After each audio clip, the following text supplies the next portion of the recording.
Está a acontecer aí no ar. Mais uma vez estamos aí para fazer valer aquilo que dá para fazer. Palanca em dia, estamos aí. Hoje é o dia. Estamos aqui, Palanca Lyon, Palanca Paris. Estamos aqui com tantos manos. Estamos aqui, olha o Cota Tonton tá aí. Esse é o meu próprio Cota, tá aí. Tá aí o Simon, olha, não tem como até falar, estamos aí a conviver, hoje vai acontecer, está em dia. Como é que estão a ver a cena, Mocota? A cena está como? Como é que estão a ver aí a cena? Acho que a cena vai passar muito bem. Vamos aí, acho que a cena vai passar muito bem hoje. Será que quem vai poder ganhar nesse momento? O que vai ganhar é o Palanca do Paris. Ah, bom? Nós é que vamos ganhar. Isso, nós temos a certeza que nós vamos ganhar. Então, temos a certeza que nós vamos ganhar. Só estamos aí para conviver e dar o nosso melhor. Sim. Então, graças a Deus. É a família. O Palanca ganha acima de tudo. Sim, a Palanca ganha acima de tudo. Então, mais uma vez, do outro lado, temos aí o nosso Cota, Simon. Então, o Abraham, ele tem alguma coisa para dizer? Estamos aqui, vamos para jogar um futebol. Acho que nós de Paris vamos ganhar esse jogo. Vamos apresentar mesmo a banda do Palanca. Vamos ganhar esse jogo. Tá fixe. Mas o Cota também vai jogar ou não? Não vou jogar, vou assistir o jogo. Então o Cota é daquele de tira a barriga. Então vai poder ficar aí, beber algumas, então vai poder avançando. Então por ali, olha, um grande e lindo casal que estão aqui do Palanca, estão aqui numa forma, não vale a pena. E tá acontecendo. Mas ele não fala português. Não tem nada a ver, aquilo que mais importa é o Palanca em dia, representar o Palanca. A família. Estamos juntos. Isso. Isso é verão, janeiro é no Mussolão, dezembro é no Mussolão, isso é tradição, adrenalina no Mussolão, tô embora. Je crois que tout santé c'est normal. Même dans mon niveau. Mais tout est bête là tu vas santé c'est normal.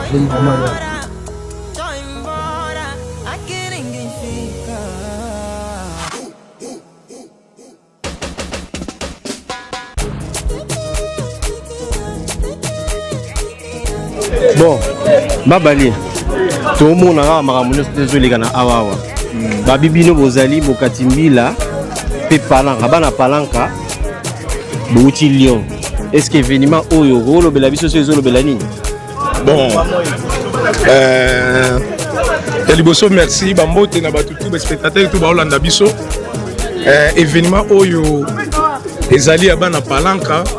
Etali mukatimbila te etali soki zona ne tout te baya makasi eza entrebiso nyonso bana Palanka na kati ya diaspora to sangani ono so bana diaspora ba uti ba Allemagne ba ye ba Belgique Paris Portugal ki tukoloba te donc voilà quoi toza na bango ya omoni ke to kutani po mboka ya poto awa toza biso nyonso na mboka moko memo na poto mona na ezaka passe ya omoni ke tosala ki mo événement moko boye ke non à partir ya match et que joie mutu tokutana talaka ba retrouvailles esalaka bien quoi comme biso na biso bana Palanka o Palanka nde papa na biso toujours ya omoni ke tosangani boye biso tout tozoyamba na ba retrouvailles biso ba 20 ans biso babeti ba 10 ans maintenant tokutana esala sous plaisir moko boye so to tuna na boke binyon so ezambala liboso boso ko organiser yango voilà ezambala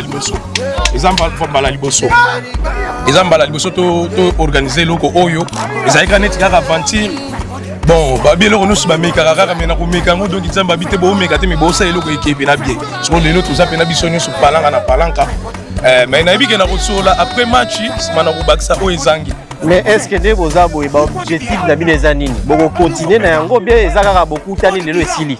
Donc ndenge tobandi boye de départ nango eza lelo le 13 juin 2025 ti nzambe akoboma mokili na yebe événement kondo salamaka na bete po awa na mboka poto toka na 9 mois tokangama na bandako bamalili oyo eyebi kaka soko ete ndenge ebimi boye donc esengisi ko foto bima tozwa mopepe yango tobulekele omo tobi te neti exemple Gilles so azalaka na Beauvais nga nazala soki na Paris na Lyon donc bon tosala eloko moko boye po ekutangisa biso quoi. Parce que ceux qui toluki toluka yo to interview yo to entrevister yo parce que oza président moko ba président ya ba groupe yo elema ba uti na kati na Lyon. Est-ce que bino kuna bozo ya Mbappé masolo ona ndenge nini? Bon, Namnicho, le rôle est la première fois que ça loko Oyo était Oyo Paris, nous yambi biso. Donc il te rôle dans le 7e mois 2026, biso to yamba Paris na Lyon. Ah ouais. Siko ba match ndenge za boy zo bandaka, ezimo na ndenge ni na ndenge ni. Bon, pour le match biso to kangaki déjà, to benga na président la fait, to sola ki biso de ba président, match fallait ça na 15h. Mais comme tel biso to zo ki mo bêtiment moko boye. Donc c'est un qui to s'exquiser qui tobi que to koma na terrain à partir de 15h pour match banda 16h, on toujours c'est la match. En tout cas, merci mingi président na appui na oyo pesi biso. To sepeli mingi. Merci beaucoup. Toujours continuer comme ça sala ronde.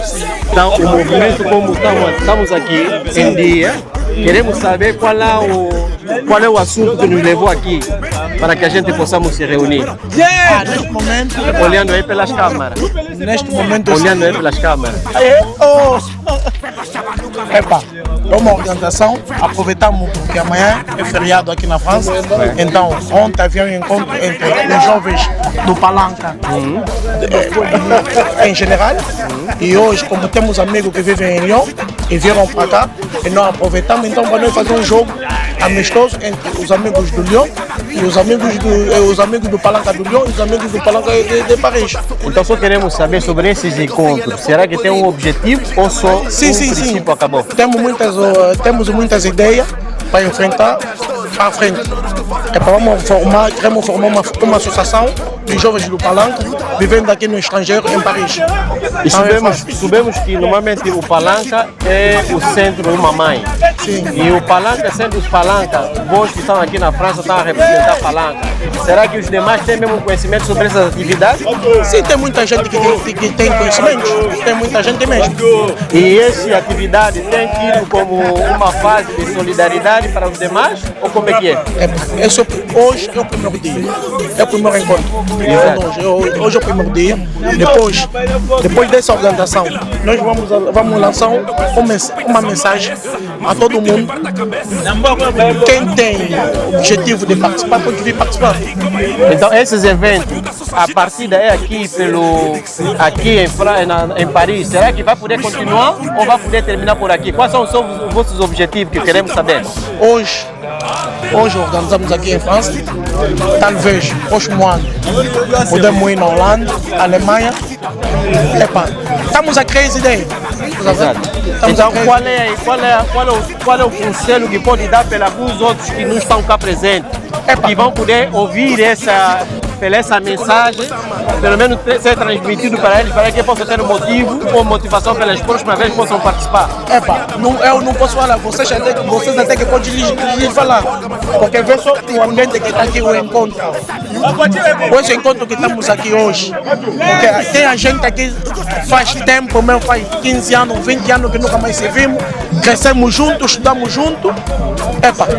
Vamos fazer mais como. Nós queremos organizar uma coisa que amanhã podemos ajudar também o futuro do país, do nosso bairro principalmente.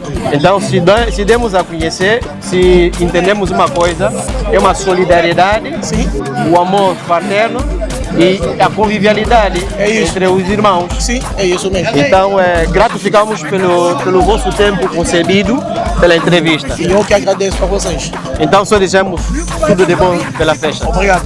Yeah.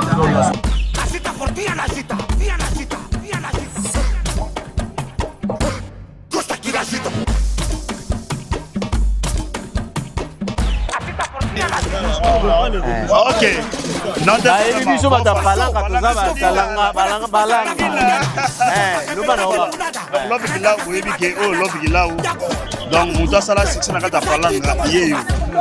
Et puis tu as mis bino bana ya Lyon. Ah, mas a coisa dele. Mas a coisa pode ser. Après, fica 5 na défaut. Donc voilà, en tout cas, c'est vrai que moi, bateau na mona sauté, na moni bino le en tout cas, franchement, c'est gentil vraiment. Tu as mis bino l'esprit bien. Tant aussi ça awa, on a barbecue à DJ Love na Bobini. Tant au long awa, on na Bobini, et ça dit tongo ça, et ça te connaît till lundi. Donc voilà, je vous aime beaucoup vraiment. Ça c'est DJ Love. Pourquoi DJ Love autre à Paris? Mais Love il a dans la palanga. nana mega qui là on a parlé à Alexa Moussapi nani bon biso normalement tu as qui là wa zaki on a côté quand même tuka voilà na FTO voilà siko awa to ko surprendre maman ko koma que non ko koma DJ mais DJ ngo depuis quand OK DJ depuis quand avant na noter ka voiture nazana imbonder dans noter ka cassette ba série wana tant na on a bimaka na mté boyeba ngate na noter ka cassette na ba CD tant on a pratiquer musala ngo na yo mona kia question na tiamo en pratique en tout cas il fait ça mal tant on a en pratique na mon fait succès na ngai na Simba Kiste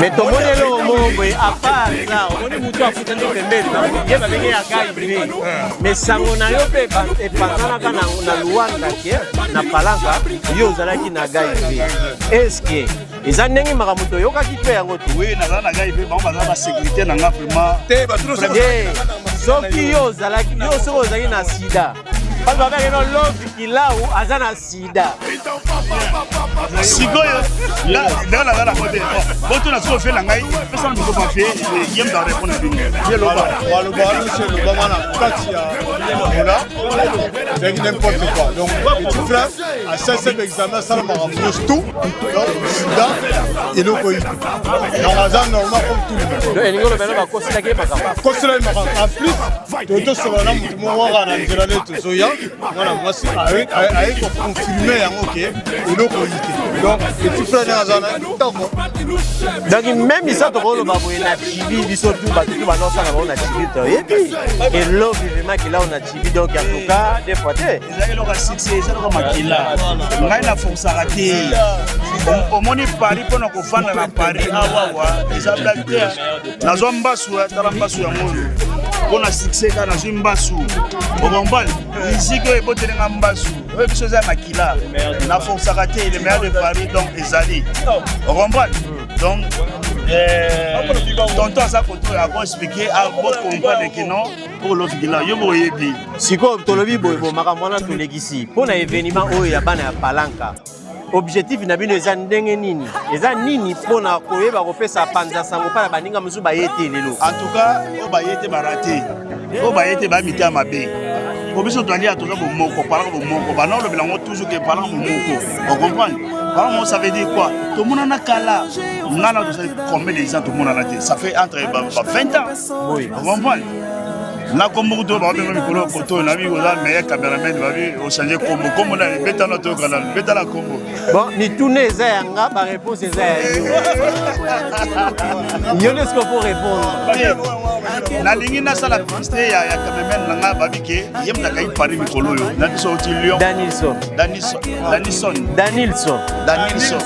Danilson okia mo via le Danilson donc Danilson abani wa ana Paris a na province azana Paris voilà Danilson na mona na Paris pour dire na mona na Paris na ba cameraman ko ya solo ndenge Danilson akoti koto yo c'est que mobondo pour biso bata mobondo comprendre tous les numéros en tout cas au public yango Danilson ndenge na mo propre ya care toujours donc wana lobika abino ba mobondo bo batade pas de ba de ba la raté fallait pour pas respect toujours biso ba DJ to la gauche ni à droite to betaka milieu to beta musique news donc DJ pour na mondo news tout bon ça la té 3 fois 3 fois 4 fois 4 fois 5 té to la wana té donc biso ba DJ to betaka to beti faire to beti fali to beti wera to beti JB donc ba DJ ba la ba koto wana té et puis en plus l'été malambo ba ke DJ azamu to mo té ke oyo a cause de dédicace na mbongo té ko biso ba DJ to ça la promotion ya ba musicien vous comprenez musique et bimi biso photo beta yango pour bango zo promotion na bango donc voilà o ezali capital comprendre dit merci bon en tout cas biso to la nyo na bokebi nyonso yo lobby pour un événement au on peut ça conseil ni pas la bato ba yete bon nazo senga kaka na bato ba yete en tout cas et ça biso passe mais là on passe te bato to kutani eza des familles vous comprenez bato to mona na 20 ans 25 ans des soza koto yo ara to mona ça fait 30 ans mais le to kutana nani tonton aza koto yo ça veut dire tabu na Paris mais 10 ans to mona ni bete mon vieux à Soana est-ce que tout le monde a la air tout mais dans mes amis qui na boulot donc voilà en tout cas je remercie tout le monde qui sont là na obayete À la prochaine, vous savez, effort pour y avoir vraiment. Esse é o próprio Massovele. Massoko. Está aqui em peso. Estamos aqui. Agora, o que é que qual é a novidade então sobre a cena? É só uma cena de capacê ou como então? Não, espero que da próxima vez não seja, não é que tem que ser le capacê ou uma coisa assim parecida. Tem que ser eventos que tem que acontecer mais vezes. Por quê? Para estarmos mais unidos e mais fortes.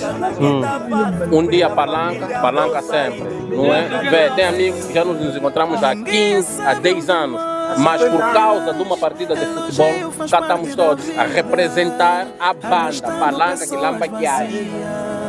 Então, isso é o objetivo. Ou qual é o objetivo primordial para aqueles também que estão só a observar de longe? Talvez receberam da notícia, mas tiveram em dúvida, ficaram.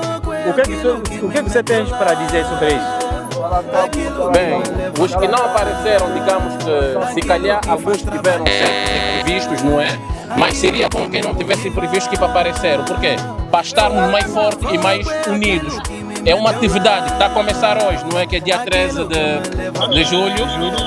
E se calhar amanhã podemos ir para Lyon, podemos ir para Saint-Étienne, etc, aqui para irmos também apoiar os nossos irmãos do Palanca. E não só, sem esquecer que temos um grupo do WhatsApp que todo mundo tem que aderir, não é?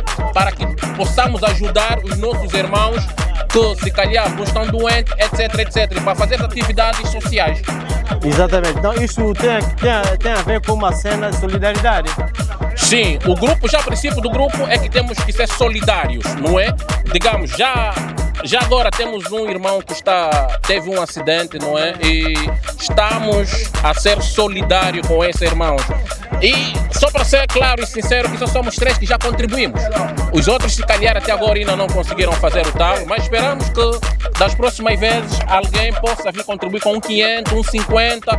Quem está na Europa, nem que for €1, já é uma ajuda. Imaginemos que nós aqui compramos pão a €1, que se nós metermos em Kwanza, lá em Angola são 1000 Kwanza. A pessoa consegue comprar um pão e consegue se virar.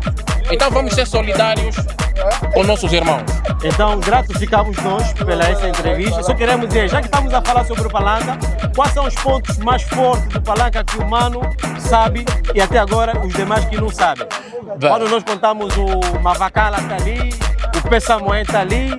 Sim, tem vários, né? Vários nós que somos da antiguidade do Palanca. Exatamente.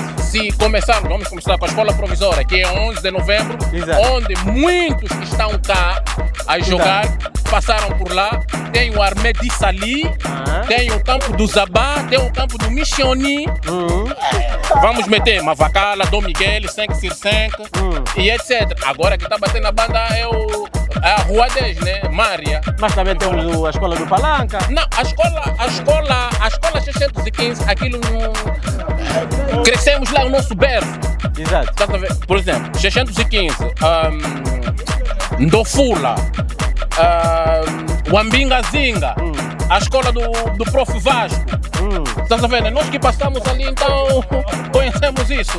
É o nosso berço da humanidade, o Palanca. Só para dizer uma coisa, há pouco tempo estava a entrevistar um jovem e eu disse, então, o jovem não conhece a Calabresa. Então ficou naquela. A Calabresa, você tem que lhe explicar, se calhar é novo. Calabresa está na ponta da rua O, que está face a face com a Shoprite. Mas qual é o serviço que fazia a Calabresa? A Calabresa fazia serviço de limpeza. Ah, exatamente.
Palanga. Stop aqui, Palanga. Palanga, oye. Palanga, tumula. Aí. Oi, bicho. Aí, on est là ce soir.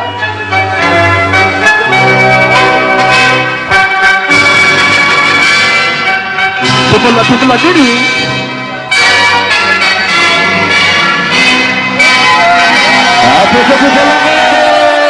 Ici c'est. Ah oui, on est là. Ici c'est.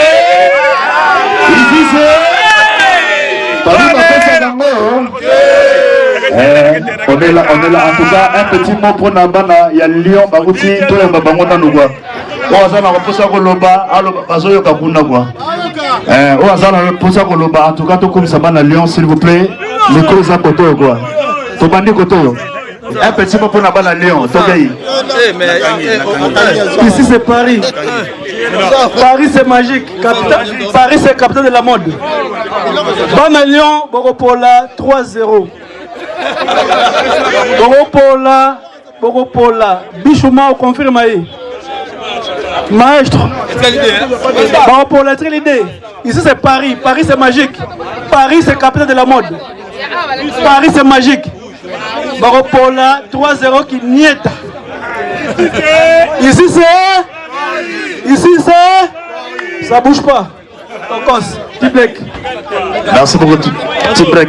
Bana Lyon, Basa Kotene. Ouais, Bana Lyon. Lyon, Basa Kotene. Lyon. Venez. Bana Lyon, Basa Kotene. Bana Lyon, Basa Té. Bana Lyon, Basa Té. Balongwa. Bon, beaucoup de monde, c'est ok. Bana Lyon, Nana Ngalo Basusu. Un petit mot pour Bana Lyon, s'il vous plaît. Tiens. Maïma Basa Kotoyo. Maïma, viens. Maïma, oh, les gars, pour ça, il y a passeport à Luga Maïma. Maïma, il y a un mbessino nyama. On est là, Rosa. Fais là. Bana Lyon, Bozala à l'aise, Boye, na Palanca, c'est Paris. Boye, DJ Love International. Danete.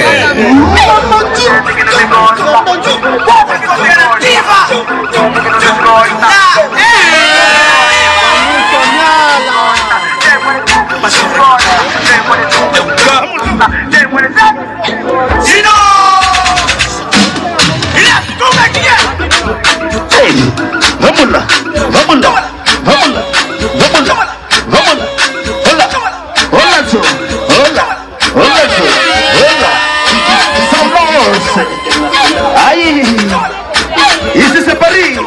Vamos là. O balão mexe. Rola. Vamos lá. Ici c'est. Toquei. Le cola desalha o moça moto. Cola desalha o balão moto. Allez, tunaye. Yena ni mukole. Yena ni mukole. Toquei. Seki mameni masangana na langwa kae. Yeah. Toquei. Wadiye. Allez, arrêtez. Yeki monte. Chumadi. Toquei. Okufa. Nana kosokola yo. Okufa. Nana kosokola yo. Mokolo kokufa. Nana kosokola yo. Mokolo kokufa. Nana kosokola yo. Ex. Ebema ex. Nini. Ebalumbe. Toquei. Chumadi. Ebema ex. Nini. Allez, tumbola. Allez, oya tumbola, tema peka na yeza. Ça pue.